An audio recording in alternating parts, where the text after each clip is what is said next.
Hello everyone, আসসালামু আলাইকুম। আজকে আমরা চলে গিয়েছিলাম কোথায়? আমরা চলে গিয়েছিলাম খেজুরের রস খেতে। আমি ও আমার ভাইগনা অনেক দিন যাবৎ প্ল্যান করতেছিলাম কোথায় খেজুরের রস পাওয়া যায়।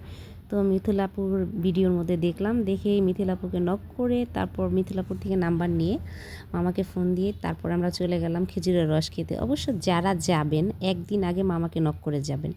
যাদের মামার ফোন নাম্বার লাগবে তারা আমার কমেন্ট বক্সে একটা কমেন্ট করতে পারেন। এটা হলো মুন্সিগঞ্জ সদর, দেবক বাজারের অপোজিট সাইডে, মুন্সিগঞ্জ সদর দেবক বাজারের অপোজিট সাইডে। বাবার মামাদের ফোন নাম্বারে ফোন দিলে ওনারা বলে দিবে যে ওনারা কোথায় গাছ কাটতেছে এবং কোথায় আছেন ওরা। ওই জায়গায় আপনাকে ফোন দিলে আপনি এখানে চলে যাবেন। অবশ্যই বছরের প্রথম এবং কি আমার লাইফের প্রথম খেজুরের রস খাওয়াটা, মানে মামার গাছে ওঠার দৃশ্যটা দেখা এবং কি মানে সামনাসামনি গাছ থেকে পেরে খেজুরের রস খাওয়ার মজাটাই আলাদা ছিল। অবশ্য আমার মতে যারা যাবেন মামাকে একদিন আগে নক করে যাবেন যে মামা আমরা কালকে আসতে যেতেছি, এতজন আসবো।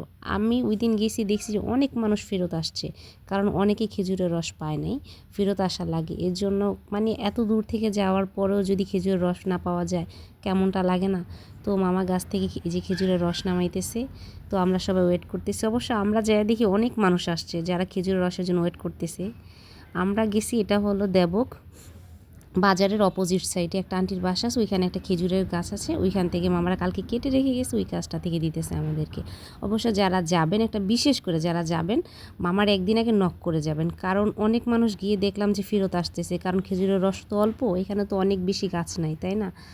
অল্প গাছ তো একদিন আগে নক করে গেলে মামার আপনাদেরকে দিতে পারবে। কিন্তু এই যে অনেক মানুষ ফেরত আসলো, এটা দেখে আমার অনেক মন খারাপ লাগছে। আমরা যদি বলে না যেতাম তাহলে আমরাও ফেরত আসতাম। কিন্তু বাস্তবে খেজুরের রস মানে সাথে সাথে পেরে খেজুরের রস খাওয়ার মজাটা যে একটা, আর বাসায় আনার পরে বিলিভ মি আমার কাছে একটু স্বাদ লাগে নাই, আর বাসিটা একেবারেই মজা লাগে না, আমার কাছে কেমন জানি লাগছে। আমরা 1 লিটার নিয়েছিলাম, তার মধ্যে 1 লিটার হাফ লিটার খাইছি আর হাফ লিটার নিয়ে আসছি, কারণ আমরা মানুষ ছিলাম 2জন, আমি আর আমার ভাইগনা। তো মানে এই যে সামনাসামনি খেজুরের রস খাওয়ার মজাটা আলাদা ছিল। অনেক মানুষ গিয়েছে, আমরা যাওয়ার পরে দেখি অনেক মানুষ গিয়ে দাঁড়ায় আছে। তো আমরা মামার থেকে কিছু খেজুরের রস এখন ট্রাই করব। এই যে আমরা বাসার জন্য হাফ লিটার বোতলে ভরে নিতেছি। এটা বাসায় আনার পরে একটু মুখেও দিতে পারিনি, বিলিভ মি। আমার মতে ওইখানে গিয়ে খাওয়াটাই সবচেয়ে বেস্ট, আর বাসিটা থেকে সাথে সাথে নামানোটাই খাওয়াটা অনেক মজা ছিল, অনেক মজা ছিল।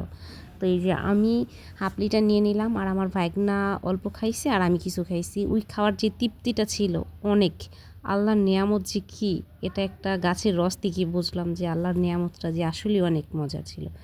তো আমাদের ভিডিওটা যাদের ভালো লাগবে সবাই লাইক কমেন্ট শেয়ার করবেন, এবং যারা যেতে চান মামার আগে নক করে যাবেন, কারণ অনেক মানুষ ফেরত আসছে, গিয়ে দাঁড়ায় আছে। কারণ আমাদের মুন্সিগঞ্জে আহামরি অনেক গাছ নেই, অল্প কিছু গাছ সেখান থেকে মামারা মানে সংগ্রহ করে। তো আমাদের ভিডিওটি আজকের মতো এখানেই শেষ, কারণ আমাদের খেজুরের রস খাওয়া শেষ, এখন আমরা বাসায় চলে যেতেছি। বাই বাই, আল্লাহ হাফিজ, আসসালামু আলাইকুম।